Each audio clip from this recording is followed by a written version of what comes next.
Queridos, eu queria falar um pouquinho hoje sobre compaixão, sobre misericórdia. Queria focar nessas duas palavras, sobre compaixão e misericórdia, porque eu tenho sido muito impactado pela misericórdia de Deus e pela compaixão do nosso Senhor Jesus. E eu queria falar sobre esse tema hoje. Eu acho que é pertinente para os nossos dias que estamos vivendo. Nós estamos vivendo em tempo de muito egoísmo, de muita polarização, de cancelamento. As pessoas têm cancelado as outras pessoas. E eu queria falar sobre isso, sobre a misericórdia do Senhor, sobre aquilo que o nosso Senhor se expressou na pessoa de Jesus Cristo, né? Porque a palavra de Deus diz que Jesus é a exata expressão de Deus, é a exata expressão da glória de Deus, sendo que quem olha para Jesus está olhando para o próprio Deus.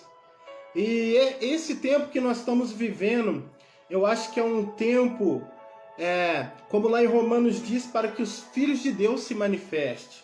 Não é um tempo dos crentes, dos frequentadores de igreja se manifestar, é o tempo dos filhos de Deus, é o tempo daqueles que receberam no seu coração essa identidade de filho, receberam no seu coração o mesmo sentimento que houve no nosso Senhor Jesus. Eu creio que esse é um tempo para nós. É um tempo de manifestarmos o amor de Deus, de darmos um passo além daquilo que já está aí, daquilo que está proposto. É um tempo da gente colocar nossa mão na massa, mas no sentido de amar, no sentido de perceber aquilo que o Senhor quer fazer na nossa geração, no nosso tempo. Então, sendo assim, eu quero ler com vocês um texto que está em Mateus, no capítulo 9, e no versículo 35, é um texto que eu gosto muito, Mateus no capítulo 9, no versículo 35, que fala assim: Jesus andava por todas as cidades e todos os povoados da região, ensinando na sinagoga, anunciando as boas novas do reino e curando todo tipo de enfermidade e doença. Quando viu as multidões, teve compaixão delas, pois estavam sem pastor. Disse aos discípulos: a colheita é grande, mas os trabalhadores são poucos. Orem ao Senhor da colheita e peça que Ele envie trabalhadores para os seus campos. Então, querido, o texto que nós acabamos de ler fala que Jesus ele andou por todos os lugares, pregando o evangelho do reino, curando os enfermos, ensinando as boas novas do reino de Deus, sentando com pessoas e explicando isso. Se você ler os 4 evangelhos, você vai ver Jesus fazendo isso, se manifestando. E a palavra de Deus fala que em dado momento Jesus ele para e olha para as multidões, e a Bíblia diz que ele vê as multidões como ovelhas sem pastores. A multidão estava dispersa, e a palavra de Deus fala que isso gerou um sentimento em Jesus, um sentimento de compaixão. A palavra de Deus fala que Jesus ele tem esse sentimento de compaixão pelas pessoas. E ao mesmo tempo que Jesus tem esse sentimento, ele fala para os discípulos: olha, vamos orar a Deus, orem a Deus para que Deus mande trabalhadores, porque é muita gente, é muitas pessoas que precisam dessa compaixão. Então vamos orar a Deus para que Deus mande trabalhadores. E hoje eu pensando na nossa realidade como igreja brasileira, na nossa cidade, no nosso estado, como igreja brasileira, nunca se teve tantos, entre aspas, cristãos nesse tempo. Nunca se teve tantas denominações abertas nesse tempo. Nunca se teve tantas coisas relacionadas ao cristianismo nesse tempo, vista a olho nu. Mas, entretanto, nós temos que observar uma coisa. tem muitas coisas, mas ao mesmo tempo eu sinto no meu coração que não tem nada ao mesmo tempo. Que nós vemos a situação que nós estamos vivendo no nosso país com a Covid-19. Nós vemos essa situação que está faltando leito. Nós vemos a situação que nós estamos passando. Nós estamos perdendo os nossos familiares. E uma coisa que eu falo, existe muitas referências de cristianismo, mas existe poucas pessoas que olham para as pessoas e têm compaixão. Olham para as pessoas e falam, nossa, a situação está difícil, eu preciso fazer algo, eu preciso orar, eu preciso estender a mão, eu preciso tocar, de certa forma, a dor do outro. Porque a palavra compaixão, ela é uma palavra oriunda do latim, que quer dizer você sentir a dor do outro, você ter compaixão com a dor do outro, você olhar para o outro e se colocar no lugar do outro. Duas palavras que Jesus usa muito é compaixão e misericórdia. Misericórdia também tem o mesmo sentido, que é você olhar para o outro e perceber-se na dor do outro. E uma das coisas que eu vejo nesse texto é que Jesus, o próprio Jesus, ele gera esse sentimento. E quando nós olhamos assim, muitas pessoas não entendem a Trindade, que é o Pai, o Filho e o Espírito Santo. Então, quando nós olhamos para Deus no Antigo Testamento, na Antiga Aliança, nós também percebemos em Deus essa manifestação de misericórdia. Quando você lê o livro do Antigo Testamento, você tem texto dizendo assim: as misericórdias do Senhor são a causa de não sermos consumidos.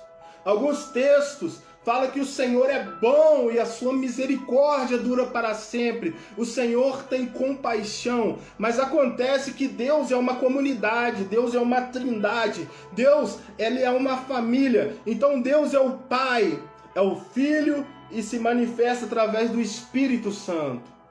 E a palavra de Deus lá em Colossenses fala que Jesus é a manifestação de Deus. Hebreus 1 fala que Deus fala pelo Filho, por Jesus. E como Deus fala pelo Filho, o sentimento do Filho de olhar para as multidões é um sentimento de misericórdia, de compaixão. Então se você olhar para Jesus, você começa a perceber que Jesus ele fazia perguntas assim para as pessoas: o que você quer que eu te faça? A Bíblia diz que Jesus andava abrindo os olhos do cego. A Bíblia diz que Jesus sentava com o pecador, sentava com o publicano, sentava com pessoas que ninguém queria sentar. Então, quando nós lemos os 4 evangelhos, quando nós lemos a nova aliança, quando nós lemos a manifestação de Jesus, não tem como nós pensarmos em um Deus carrasco. Não tem como nós pensarmos em um Deus sem misericórdia. Em um Deus que está lá no céu, como se fosse um velho gagá com um cajado na mão, esperando alguém pecar para ele bater, para ele corrigir, para ele fazer algo. Um Deus controlador, um Deus tirano, um Deus que quer ver as pessoas se dando de mal só pelo simples prazer dele lá, ter o gosto de corrigir aquelas pessoas. Não, Jesus manifestou Deus. Jesus, ele falou: eu não vim para tirar a lei, eu vim para cumpri-la. E ao cumprir a lei, Jesus foi tão longe na lei que ele morreu pendurado no madeiro, de tal modo que lá em João 3,16 fala que Deus amou o mundo de tal maneira que deu o seu Filho unigênito, para que todo aquele que nele crê não pereça, mas tenha vida eterna. Veja que o texto fala que todo aquele que nele crê, não está escrito que pessoas que... Não, Deus não é crente, querido. Deus é Deus de todos. Então todo aquele que nele crê não vai perecer, mas vai ter a vida eterna. Então Jesus sempre nos faz um convite para que a gente, Deus sempre nos faz um convite para que a gente olhe para Jesus. E quando nós olhamos para Jesus, nós vemos a expressão e a beleza de Deus. Por que eu estou querendo dizer isso? Porque nós precisamos de discípulos de Jesus nesse tempo. Nós precisamos de pessoas que amem Jesus de todo o seu coração, a ponto de abandonar sua própria vida e segui-lo. Sabe, queridos, uma história que eu leio na Bíblia, que está lá em João 4, a história da mulher samaritana é uma história espetacular. A Bíblia diz que aquela mulher estava ali num poço, um poço chamado Poço de Jacó. E aí Jesus começa um diálogo com aquela mulher. Jesus já quebra o preconceito, né? Antigamente um judeu não falava com uma mulher, ainda mais se fosse samaritana. Jesus já quebra esse preconceito e começa um diálogo com uma mulher. E eu falei que Jesus, nesse texto que eu acabei de ler de Mateus, Jesus andava ensinando. Jesus ensinava. E todas as pessoas que queriam aprender de Jesus, aprendiam. Porque ele falava assim: aprendei de mim que sou manso e humilde de coração. Aquela mulher senta com Jesus ali naquele poço. Jesus abre um diálogo com ela e pede água para ela. E ela fala que ela estava ali no poço, que o poço é fundo, e ela fala para Jesus: você não tem nenhuma corda, nenhuma vasilha para tirar água. E aí Jesus vira para ela e fala: olha, mulher, se você me conhecesse, eu te daria de beber uma água que jorra para a vida eterna. Mas o que me chama a atenção nesse texto de Jesus e a mulher samaritana não é o diálogo, não é que ele falou com uma mulher sendo judeu, não é que Jesus ensinou aquela mulher que não era para adorar em Jerusalém ou em Gerazim, não. O que me chama a atenção naquele texto é que no meio daquela conversa, o próprio Jesus, que era 100% Deus e 100% homem, olha para aquela mulher e diz para ela assim: vá chamar o seu marido. E aquela mulher, ela olha para Jesus, eu imagino eu assustada. Ela olha para Jesus assim: uai, como é que ele sabe? Como é que ele sabe? E aí Jesus fala: porque você já teve 5 e o que você tá não é seu. Agora eu te pergunto, um Deus que encarna e vem andar na terra preocupado com um dos maiores problemas daquela mulher samaritana. Um Deus preocupado com aquilo que ninguém preocupava mais. Um Deus que chega a sentar com uma mulher para falar da vida pessoal dela, para importar com ela, para falar daquilo que ela escondia, daquilo que ela tinha vergonha e começar um diálogo sobre aquilo que estava incomodando ela, sobre aquilo que frustrava ela, porque ela já tinha tido 5 relacionamentos. E Jesus, cheio de misericórdia, pergunta para ela e fala desse assunto. Nós não temos, irmãos, assunto na vida que talvez, se nós formos levarmos esse assunto para certos super apóstolos, para certas pessoas, eles não julgariam a gente? Eles não falariam, talvez, severamente, que Deus iria punir? Não, Jesus tocou no assunto com aquela mulher. Jesus se importava com ela. Sabe, querido? Então nós estamos falando aqui de compaixão. Nós estamos falando aqui de misericórdia, e é sobre isso que Jesus orou. Jesus orou ali naquele texto para que pessoas pudessem, para que Deus mandasse trabalhadores. Mas que tipo de trabalhadores Deus pediu? Trabalhadores que tivessem o mesmo sentimento que ele. Está escrito em Filipenses 2: tem em vós o mesmo sentimento que houve em Cristo Jesus. Tenha em vós o mesmo sentimento. Qual sentimento? Que Jesus parou, olhou para as multidões e ele tinha sentimento de misericórdia, sentimento de compaixão. Eu lembro de algo que aconteceu comigo um dia. Eu fui com a minha família numa pizzaria. Quando nós chegamos na pizzaria, a gente pediu ali algumas coisas. A gente estava participando de um rodízio de pizza. E naquele dia tinha um garçom naquela pizzaria. Eu percebi que aquele garçom, ele estava um pouco estressado, estava um pouquinho acima do tom. E todas as vezes que ele ia me servir, ele jogava a pizza. Algumas vezes que ele jogava a pizza, respingava um pouco de gordura na minha camisa.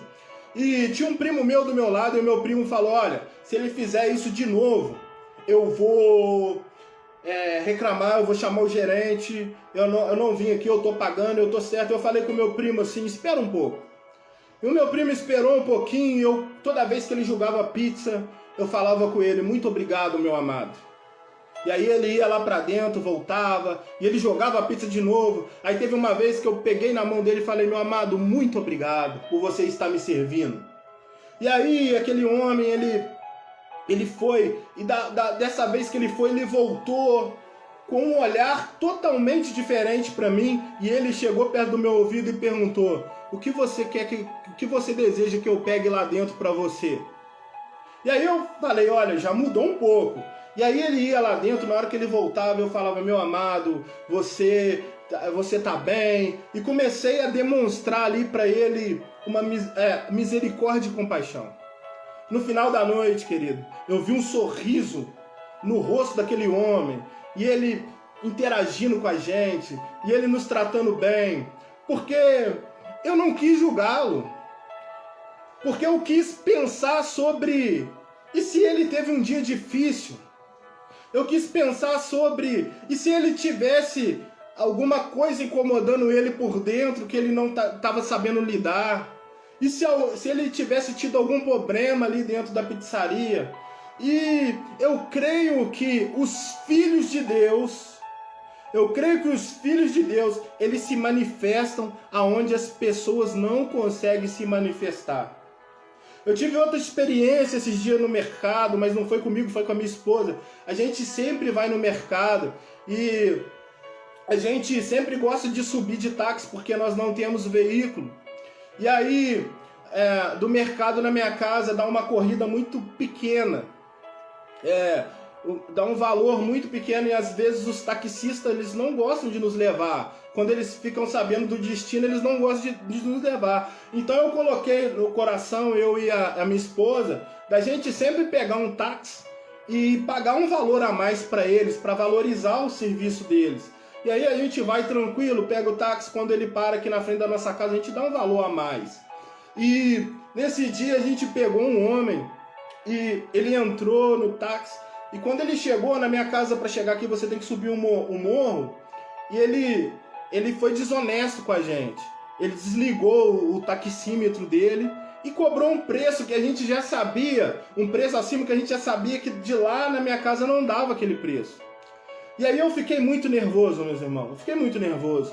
E eu, dentro de mim, eu pensando, eu vou falar com esse cara, e minha esposa, ela sentada do lado atrás do veículo, ela arrancou um valor muito acima e deu aquele homem, mesmo ela vendo que ele tinha feito aquilo.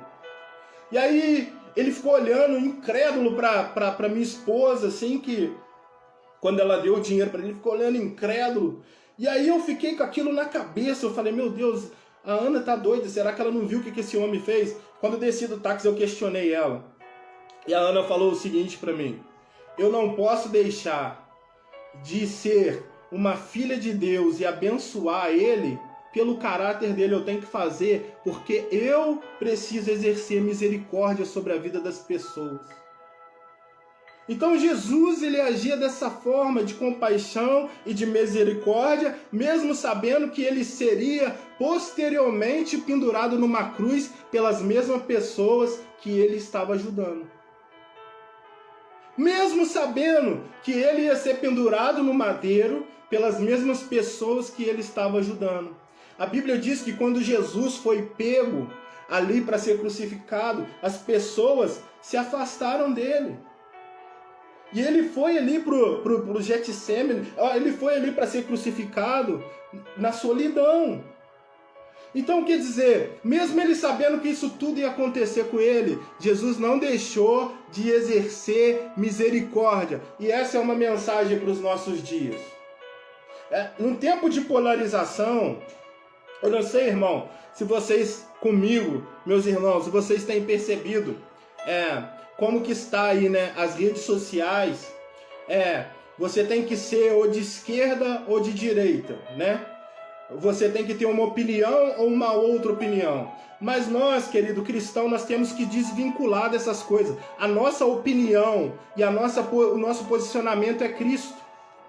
Porque, já dizia o apóstolo Paulo, Cristo em nós é a esperança da glória.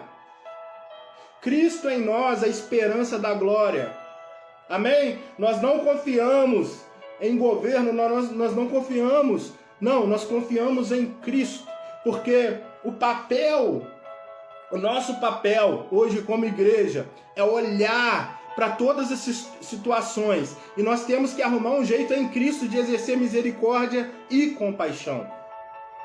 Não interessa, a gente, todo mundo sabe, a gente não esconde que a gente ficamos aqui um tempo a gente pegou a Covid, passamos mal, sentimos falta de ar, coisa horrível. Mas eu percebo, irmão, que muitas pessoas têm feito um trabalho contrário àquele que Deus faria. Deus é amor, Deus é cura, o Senhor não quer que ninguém se perca, o Senhor não quer que nenhum dos filhos dele se percam. Então, querido, nós também temos que ter esse mesmo sentimento. Sabe, querido, é um tempo da gente olhar e dobrar o joelho e clamar pelas pessoas que estão doentes, pelas pessoas que estão sem dinheiro, não só clamar, mas também ajudar a estender as mãos, pelas pessoas que estão hospitalizadas, pelas pessoas que estão precisando ajuda. Muitas das vezes a gente pensa, como vamos ajudar as pessoas se o vírus contamina e a gente não pode aglomerar? É exatamente, querido, pegando o telefone e ligando, conversando, passando um tempo igual Jesus passou com a mulher samaritana. E olha, não é para passar tempo para as pessoas, querido, para chamar as pessoas para ir para sua igreja, não. É para passar tempo com as pessoas para amá-las. É para passar tempo para as pessoas, para perguntar para elas o que elas esperam que você faça, querido. Porque o Senhor quer se manifestar através da vida das pessoas. Não é para chamar as pessoas para aglomerar em templo, não é isso. O evangelho não é isso, o evangelho é no dia a dia. Veja o texto que eu acabei de ler, meus irmãos. Jesus estava andando como qualquer outra pessoa anda, e ele olhou para a multidão e teve compaixão. Ele não estava no ambiente religioso, ele estava na vida, no chão da vida. Ele estava convivendo, porque eu fico vendo as pessoas, muitas das vezes, elas ficam preocupadas com teorias da conspiração, com não sei o quê. Mas, querido, o que está em jogo não é a teoria da conspiração, é as pessoas que convivem com você. É as pessoas que estão no seu dia a dia. É as pessoas que estão do seu lado. É as pessoas que muitas das vezes estão do seu lado e você nem sabe que está sofrendo. Você nem sabe porque não há comunicação. Então Deus, Ele quer que a gente entenda o nosso papel de filho, querido. O nosso papel de filho. E muitas das vezes, quando a gente fala de misericórdia, de exercer compaixão, a gente quer transferir isso para um lugar, para o templo, para o lugar físico. Quando a mulher samaritana ela foi conversar com Jesus, ela pergunta para Jesus, aonde que é o lugar que se deve adorar? Aqui na Samaria ou lá em Jerusalém? Jesus falou negativo. Chegou o tempo e agora que os verdadeiros adoradores adorarão o Pai em espírito e em verdade. Não é lá do outro lado. Não, querido, você é o templo de Deus. Você é o templo de Deus. Você é a ferramenta que Deus tem para usar nessa terra. Você é o trabalhador que está faltando. Há pessoas orando por você, para que seja a resposta de oração. Você é essa resposta de oração. Mas nós só vamos conseguir ser resposta de oração no dia que nós encharcarmos o nosso coração de misericórdia na presença de Deus. Eu tenho vivido algo assim extraordinário na minha vida, que às vezes eu fico vendo a decepção das pessoas, né? Quando as pessoas chegam perto de vocês esperando uma espiritualidade, esperando você soltar fogo pela boca, esperando você fazer algo, e você trata as pessoas como seres humanos. As pessoas olham para você e se decepcionam, porque as pessoas estão sempre buscando algo cósmico. Mas a história do Evangelho não é sobre algo cósmico. A história do Evangelho é sobre o Deus que desceu e se fez homem. O Deus que desceu e sofreu. O Deus que desceu e se compadeceu do necessitado. Essa é a história do Evangelho. Esse é o nosso Jesus. O Jesus que veio, o homem da Galileia, o homem que andou, que tocou nos leprosos, o homem que sentiu compaixão e misericórdia pelas pessoas. Não tem como nós pregarmos outras coisas. Não tem como. Lá tem um texto de Mateus que fala, as pessoas questionam a Deus: quando te vimos? Quando foi que te ajudamos? Quando foi que te demos de beber? Quando foi que te demos de vestir? Aí Jesus fala assim: quando você foi me visitar na cadeia, quando eu te pedi água, eu tive sede, você me deu de beber.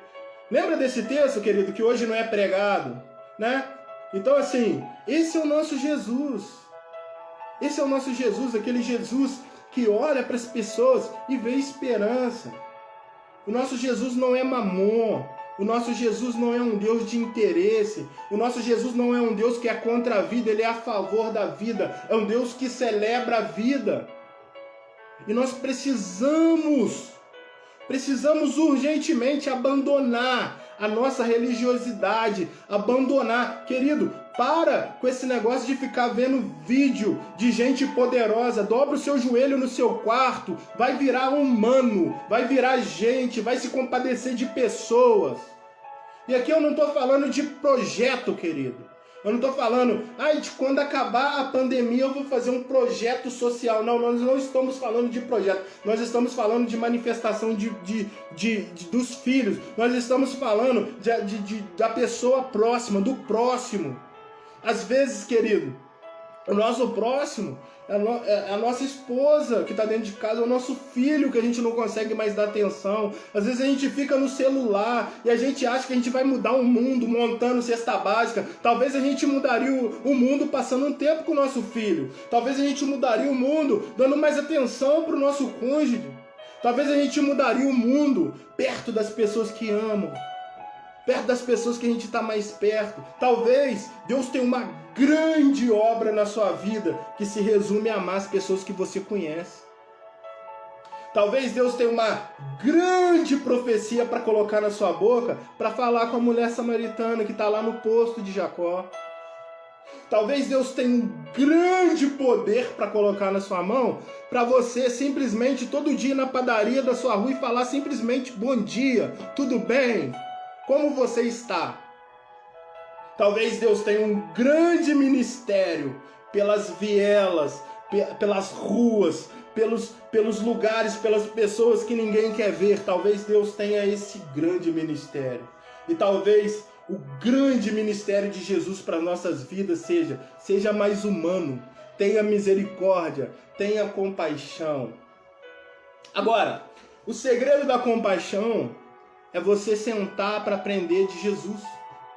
Você precisa sentar para aprender de Jesus. A oração de Jesus era: vamos rogar ao Pai da Seara que mande trabalhadores. Olha, você tem que entender o tipo de trabalho que é para ser feito. Você precisa entender, querido, não é o trabalho de Jesus. A Bíblia diz que a comida, Jesus falou, a minha comida e a minha bebida é fazer a vontade de Deus. A minha comida e a minha bebida é fazer a vontade de Deus. Então você precisa entender pelo menos para quem você está trabalhando. Você precisa pelo menos entender o que você está fazendo. O que você tem que fazer. Amém? Você precisa entender isso. Porque Jesus, querido, ele está dentro de você. E Jesus, quando lá em Atos dos Apóstolos, querido, olha só que interessante. Atos dos Apóstolos. Atos dos Apóstolos, no capítulo 2, a Bíblia diz que desce o Espírito Santo. E a palavra de Deus fala que aqueles homens, eles foram cheios do poder. A ponto que Pedro, em uma só pregação, ganhou 3.000 almas. Que legal ganhar 3.000 almas, mas não ficou só nisso.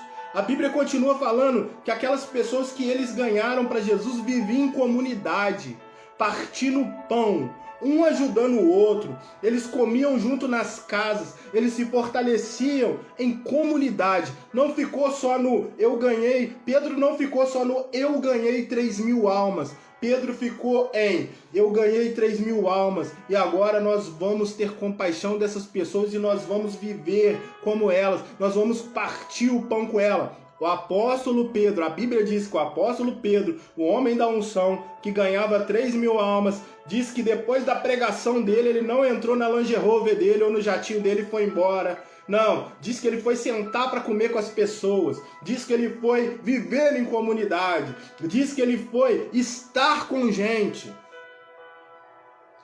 Entende? Ele não botou o terno dele, o sapato brilhoso, não, ele foi estar com gente. Ele foi para a porta do Templo Formosa falar com o coxa, eu não tenho prata nem ouro, mas o que eu tenho eu te dou, levanta e anda em nome de Jesus. Sabe, ele não foi lá pro Instagram, pro Facebook, ficar mostrando o quanto a vida dele é boa. Mas ele foi pra comunidade, viver em comunidade. Sabe, lá na comunidade tem o João, que tem um filho preso. Sabe, lá na comunidade tem a Maria, que está separando, que está precisando de assistência. Sabe, lá na comunidade tem o Roberto, que está precisando de ajuda financeira. Sabe, lá na comunidade tem o fulano, que está desempregado. O Beltrano, que está precisando de ir no médico. O Ciclano, que está precisando de uma assistência. Sabe, é para esse lugar que Pedro foi. Sabe, lá na comunidade o filho da Dona Maria lá se envolveu com droga. Sabe, tá todo mundo falando que tem que matar ele, que bandido bom é bandido morto. Não, mas o Pedro, depois de ganhar 3.000 almas, foi se envolver com essa gente. O Pedro, depois de ganhar 3.000 almas, foi viver o evangelho de Jesus Cristo. Ele foi imitar o mestre dele. Pedro, você lembra Jesus falando para Pedro? Pedro, tu me amas? Pedro, tu me amas? Apacenta meus cordeirinhos. Pedro, tu me amas? Apacenta meus cordeirinhos. Pedro, tu me amas? Apacenta minhas ovelhas. Cara, tipo, Jesus falou, se tu me amas mesmo. Então faz isso, apacenta. Ame pessoas. Querido, eu não estou dizendo para você hoje pensar assim, olha, a gente está num tempo de pandemia, num tempo de isolamento, num tempo que a gente não pode abraçar, num tempo que a gente está um pouco limitado. Mas isso não quer dizer que a igreja está fechada aí. Cara, a igreja não vai fechar nunca. Porque Jesus falou, aonde tiver 2 ou 3 reunidos no meu nome, ali eu estarei no meio deles. Cara, Deus pode fazer um avivamento com 2 ou 3. Deus pode fazer um avivamento com 2 ou 3. Sabe, Deus é plural, mas também Deus ele pode fazer um avivamento simples. Então ele falou, onde tiver 2. Querido, não existe acabar com a igreja. Não existe, estamos querendo acabar com a igreja. Que isso, cara, que conversa mole é essa? A igreja somos nós, a comunidade, aonde você encontrou com um irmão, com outro irmão. E aí, irmão, tudo bem? Tudo bem. Dá a mão aqui, vamos invocar o nome de já. É igreja, já aconteceu. Mas no nosso imaginário, a igreja é levar as pessoas para um local. Não, a igreja é fazer Jesus acontecer no local que você está. Isso é igreja, querido. Isso é igreja. Igreja é fazer Jesus acontecer no local que você está. Eu tive uma experiência, uma vez eu entrei em crise. Eu tive uma experiência. Eu comecei a orar a Deus assim, Senhor, eu queria saber se o Senhor funcionava fora do templo. Queria saber, porque lá dentro do templo todo mundo cai, roda, pula, tá tudo legal lá no templo. Eu falei para Deus, eu queria saber se o Senhor funciona fora do templo. Eu lembro que eu trabalhava numa empresa, né? Numa rede de mercado, eu trabalhava nessa rede de mercado. E aí eu comecei a ficar ali naquela empresa, E um dia eu estava sentado num setor e chegou um homem perto de mim. Eu lembro até hoje, o nome dele era Cristiano, um morador em situação de rua na época. E esse homem chegou perto de mim, e ele começou a conversar comigo. E aí eu falei assim na minha mente para Deus, agora eu quero ver, Senhor, se funciona. Se aqui fora funciona o teu poder. E aí eu comecei a conversar com aquele homem, falar de Jesus para aquele homem. E aí ele em situação de rua, e eu falei para ele, Cristiano, se você entendeu a mensagem, se você entendeu o que eu estou te falando, amanhã eu quero que você venha aqui de novo. E no outro dia eu orei e ele apareceu lá. Aí, o primeiro lugar que eu levei aquele homem, meu querido, não foi pro templo. Eu lembro que até hoje, eu cheguei aqui em casa, trouxe ele para minha casa, falei com a minha esposa aqui, Ana, esse aqui é o Cristiano. E aí a minha esposa foi lá, colocou um prato de comida que tinha aqui em casa, que era para mim, no micro-ondas, esquentou. Sentamos com o Cristiano, comemos com o Cristiano, sabe, querido? E ficamos ali com o Cristiano, porque ali formou a igreja. Eu, a minha esposa e o Cristiano. É isso que é o evangelho, querido. E tipo, depois de um tempo, a gente se desconectou, eu troquei de lugar na empresa que eu tava. E aí, eu lembro que um dia eu tava com os irmãos fazendo um trabalho ali com os moradores em situação de rua. E aí eu não, assim, eu lembro que ele se afastou, a gente tava querendo ajudar, mas alguma circunstância, né? Que teve ali naquela época, alguma circunstância nos impediu de poder estender mais as mãos, de abraçar a vida dele. Mas eu lembro que eu encontrei com ele num trabalho depois, na rua. E sabe o que aconteceu? O Cristiano saiu lá do meio, da onde que ele estava, que os caras veio correndo e me deu um abraço. Eu falei, opa, tudo bem? Ele, você lembra de mim? Eu, claro, você é meu amigo, eu falei com ele. E ele me deu um abraço e ele falou, cara, tipo, cara, não teve reserva, ele não ficou com medo de chegar, ele me deu um abraço e aquilo me deixou muito alegre. Porque quem me abraçou não foi o Cristiano, foi Jesus. Quem me abraçou não foi o Cristiano, foi Jesus que me abraçou. Foi Jesus que me abraçou. Porque Jesus, ele tá com quem chora, Jesus, ele tá com quem sofre, Jesus, ele tá com... Cara, você quer encontrar com Jesus? Você quer encontrar com Jesus? Vai pra onde ninguém tá. Sabe, questionaram Jesus, poderia vir alguma coisa boa de Nazaré? Ou seja, Nazaré era ali um lugar onde que não tinha nada de bom.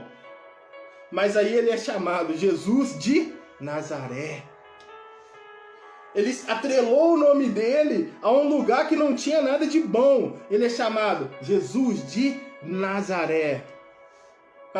Então, querido, vamos exercer compaixão, sabe? E não é só exercer compaixão, é receber a compaixão do Pai também. É uma coisa que nós precisamos entender, porque o Pai, como eu falei na história da mulher samaritana, o Pai, ele se preocupou com aquela mulher. Sabe, eu fico pensando, a nossa sociedade conservadora, a nossa sociedade lacradora, a nossa sociedade que divide as pessoas em polo, que cancela as pessoas. Se olhasse uma mulher que tivesse 5 maridos, o que a sociedade ia dizer? Talvez chamaria ela de Jezabel. Talvez colocaria um apelido nela. Talvez a gente, cristão da nossa era, fala, tá amarrado. Nossa, tá amarrado. Olha, não, cara, para Jesus aquela mulher era uma mulher que tinha 5 maridos, o que tava com ele agora. Sabe, a presença de Jesus, querido, valeu mais para aquela mulher do que os 6 maridos que ela teve. Não teve conversa. Depois do encontro dela com Jesus, sabe o que ela foi fazer? Ela foi trabalhar. Lembra que Jesus orou que precisava de trabalhar? Ela foi trabalhar. Aí ela foi lá na cidade de Samaria e falou com as pessoas, olha, tem um cara ali que é o Messias e ele tá falando tudo da minha vida.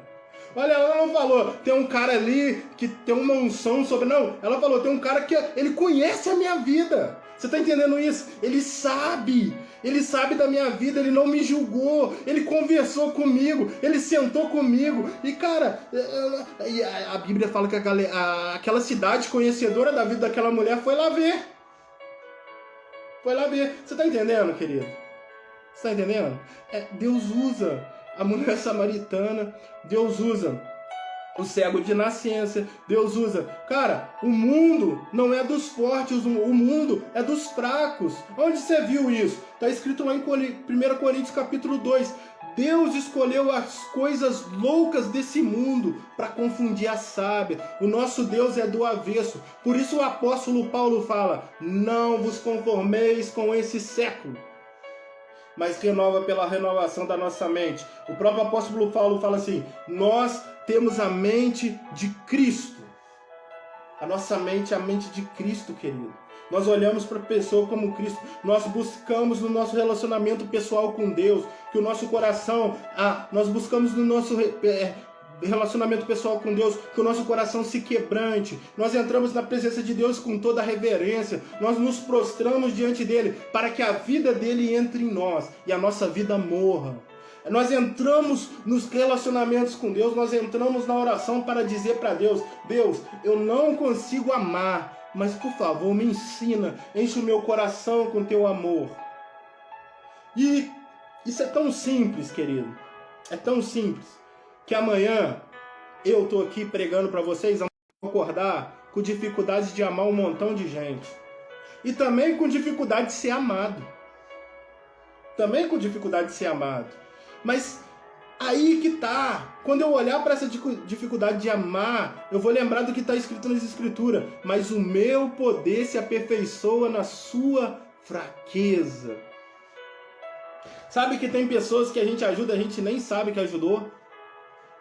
Sabe, a Bíblia diz que nós somos o bom perfume de Cristo. Cristo exala o seu bom perfume através das nossas vidas.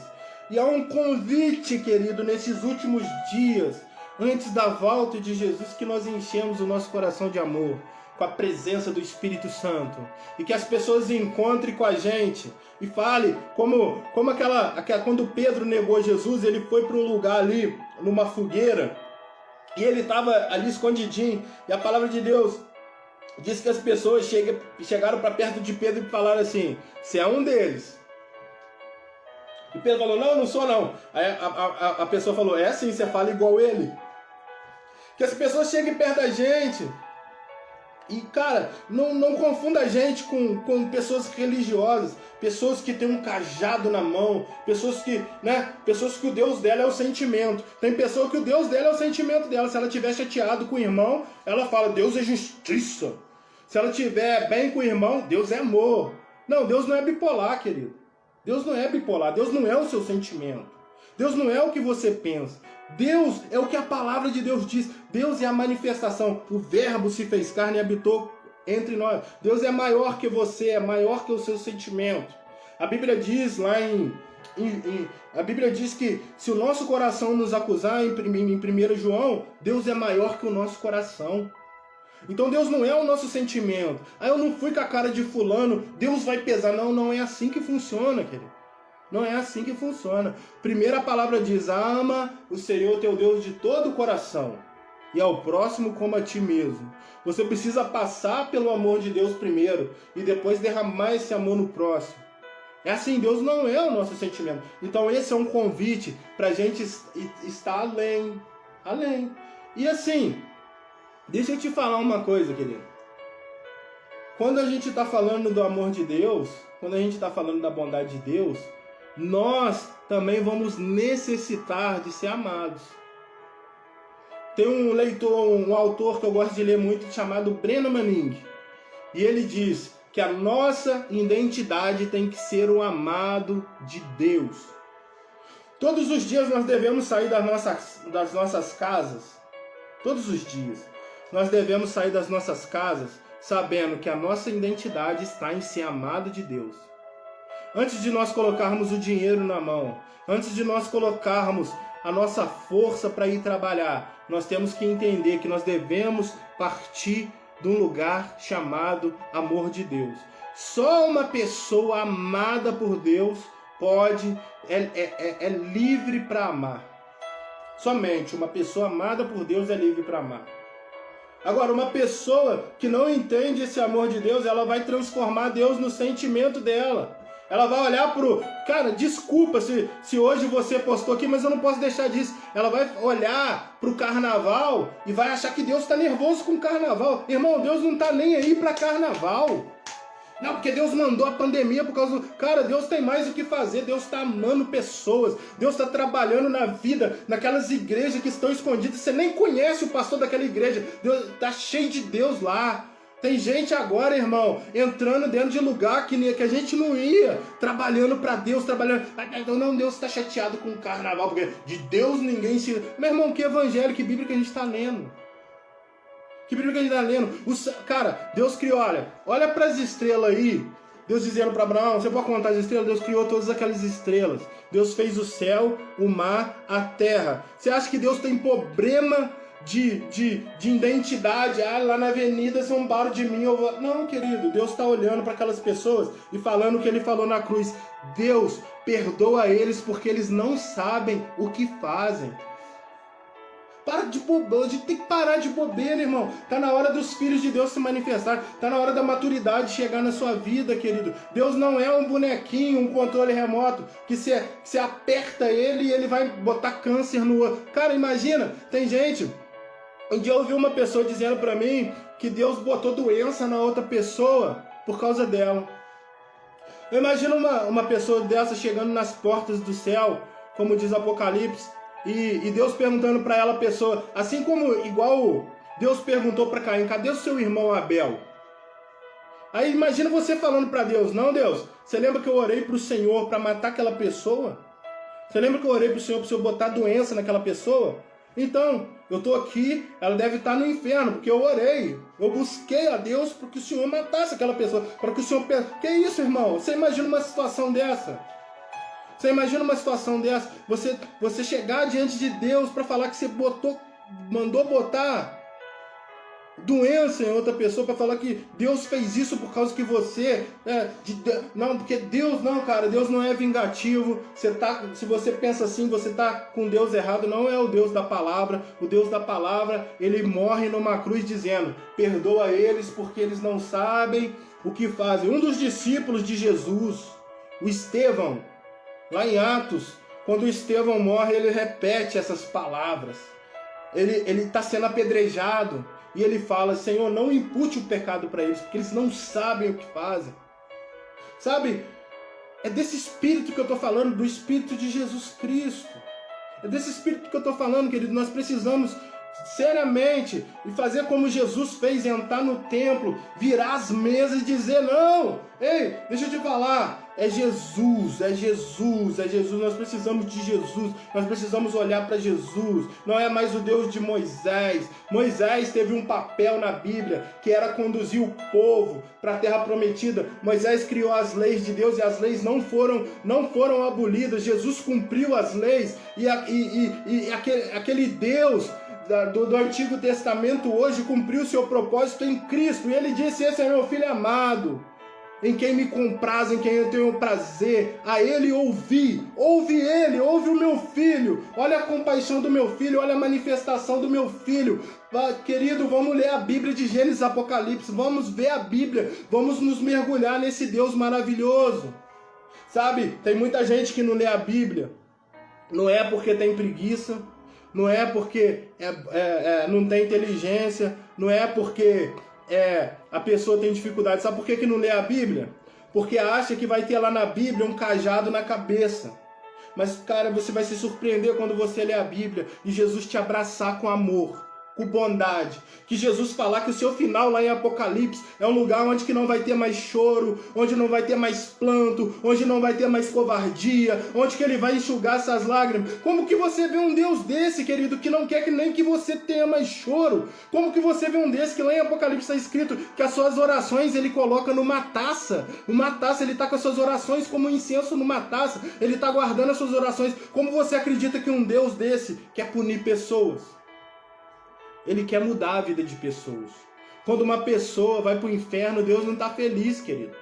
Quando uma pessoa perece, Deus não está feliz. A Bíblia fala que Ele quer que todos, lá em Tito ele fala que Ele quer que todos os homens se salvem.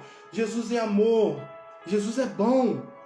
É por isso, querido, que eu te desafio a ler a palavra dessa forma, a ler a palavra entendendo esse Deus, esse processo de Deus.